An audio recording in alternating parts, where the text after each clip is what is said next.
we are back for part 2. V Vambulidi. Yeah? We are back for part 2. Getting the job. How to get past the interview. How to get an interview. So I'm going to split this talk into 2 sections. Breaking into corporate America. 2 sections.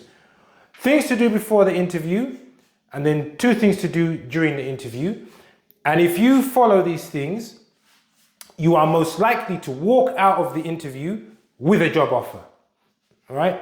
So, the first thing is, and by the way, I'm assuming that you're keeping track of your jobs. I'm assuming that you're doing training. I'm assuming you have the confidence to walk somebody through your CV. I'm assuming that you are competent in the keywords and the subject area that you are applying for. I'm assuming that you have done research on the company that you are going to go and interview for. I'm assuming a whole lot of other things that you have done before the interview.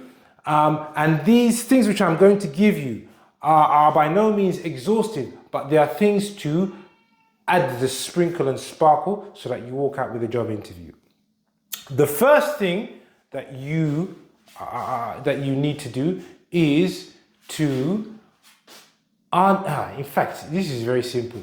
You need to read Bloomberg every day. You need to watch Bloomberg and you need to read Bloomberg every day, right? And you need to read 3 articles.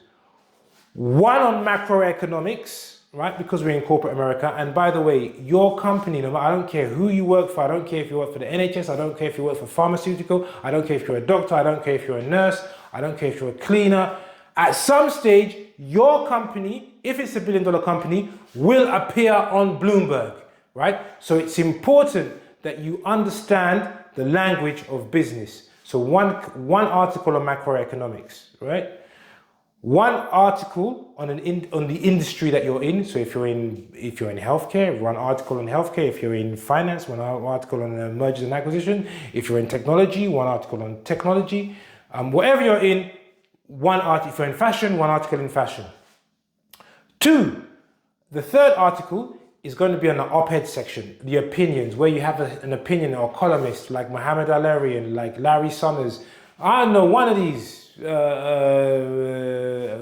columnists giving their opinions on specific topics. Now, this is going to do 2 things for you, and maybe the second thing is not going to be so obvious. 1, it's going to teach you the language of corporate America so that you are able to decipher what is being said when it's being said. 2, it's going to teach you so much about being in business, how to manage situations, how to speak, how to project confidence, how to project competence, and how to read the unspoken language of corporate America, right? And those are the key things there. So 3 articles every day. No excuses. It will take you about 15 minutes, but it's going to teach you a hell of a lot about corporate America. The second thing you're going to have to do, you're going to have to become familiar with the 2 or 3 research providers in corporate America. So, whenever $1 billion company is about to make a decision, it likes to undergo research on whether it should spend 10 million here or $200 billion there. So I'm an enterprise architect. So my job is to come in and do digital transformations for $1 billion companies. So now the typical project costs about $200 million. But before I spend that $200 million, I have to justify why I'm spending $200 million. And so the de facto justifiers in corporate America are Gartner and Forrester. There is IDC, there is Mori, there is so many of them. But the main ones are the Gartner Magic Quadrant and the Forrester Wave. Because if anything goes wrong, somebody's going to say, okay, who told you to buy this piece of software? Well, in the Gartner Magic Quadrant, they are an outperformer, or they're upcoming, whatever it is. It tells you, go and look up Gartner and Forrester.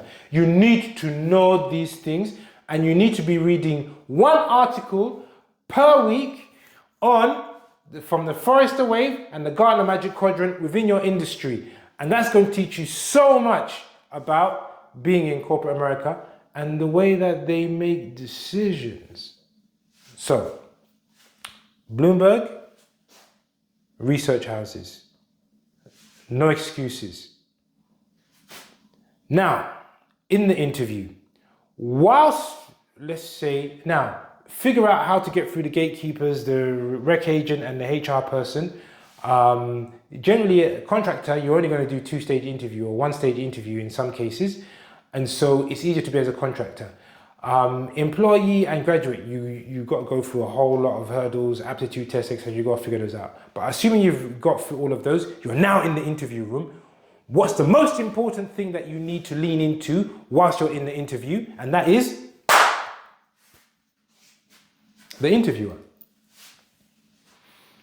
Yeah, it might sound cynical, but people like to talk about themselves. So when you're in the interview, you want the interview to be a dialogue, not an interrogation, right? So if you ask open-ended questions and you allow the interviewer to speak about themselves, they are more likely to enjoy the interview, and that's going to help you.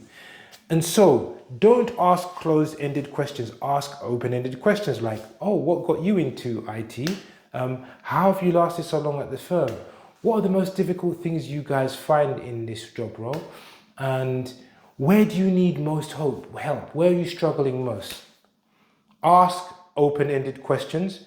Make the interviewer speak a lot about themselves. Of course, you have to answer the technical bits and the technical competency questions, but the interview is likely to go a little bit more sweeter in your favor. So, let's recap. Things to do before the interview. Bloomberg, 3 articles a day. 1 on macroeconomics, 1 on industry, 1 from the op-ed section. And watch it as well. It will take you about 15 minutes, it's going to teach you a hell of a lot. If you don't know what Bloomberg is, research it. Understand how corporate companies make decisions and become familiar with the 2 research providers, Gartner Magic Quadrant and the Forrester Wave. There is the IDC and many others, but you can research them. During the interview, lean into the most important conversation, which is the interviewer. It may sound cynical, but people like to talk about themselves. Let the interviewer talk about himself.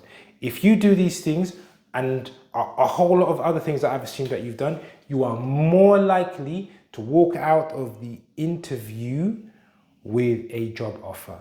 The third thing you need to do is to have options. That means it's very good to go into an interview when you have an alternative so that you can figure out what good looks like and what bad looks like, or have something to compare to. If you've got nothing to compare to, whatever you're into is what you're likely to take. So, with that being said, and on that bombshell, I won't say goodbye. I don't think I said hello. Top gone red, I made a name for myself.